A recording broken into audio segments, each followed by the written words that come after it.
Hello everyone, y hola a todos. My name is Sarah Litwin, and I am teaching Spanish 2, AGC 2, and 10th grade advisory this year.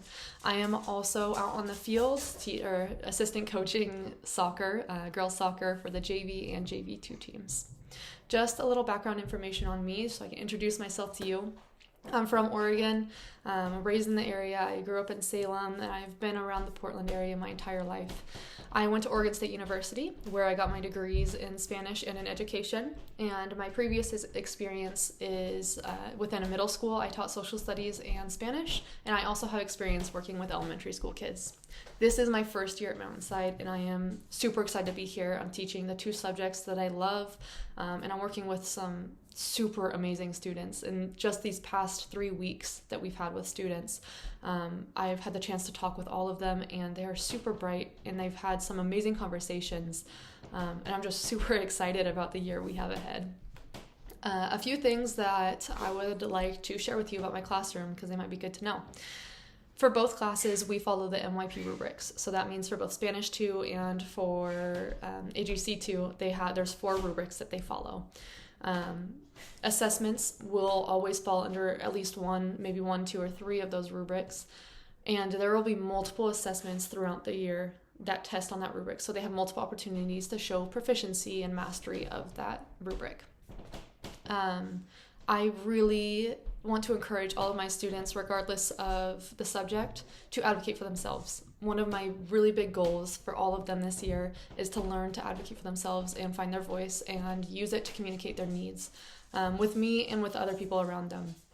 So as far as retakes go and other needs they have in the classroom and how I can support them, I really want to encourage the students and encourage you, the families, to allow and encourage those students to advocate for themselves, to reach out to me and to communicate what they need and how I can support them best.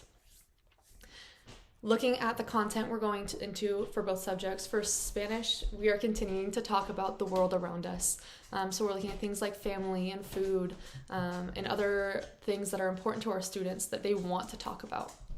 In AGC2, we are moving on to 20th century U.S. history and other social studies topics within the 20th century U.S. scope. In 20th century U.S. history, we're not just looking at what's happening internally in the United States, in the nation, but we are also looking at how the events within the U.S. are affecting and affected by what's happening around the world.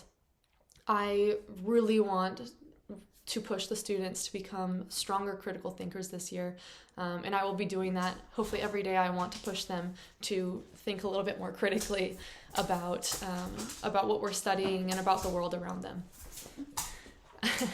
Sorry, that's my dog.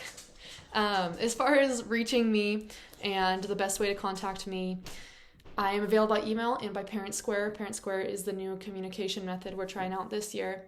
I will respond within a day or so to the best of my ability to all of your questions and concerns. I do have an open door communication policy. If you have any concern or question about what's going on in class, please contact me. I will answer. I would like this to be transparent, and I want us to be on the same page. I have a lot of high expectations for our kids this year. I know they're excited to be back in school, and I am too, and they are ready to learn. They want to learn. They want to be engaged. So I have really high expectations. And on my final note, as I go out, I just want to emphasize that my first priority this year is our students. I want them to be comfortable and safe in the classroom, and it is absolutely my first priority that they look forward to coming to class every day, that they are engaged, that they are challenged, that they are safe in this classroom, in my classroom. So I am super excited to work with all of you, all of the families, and all of the students this year. Go Mavs!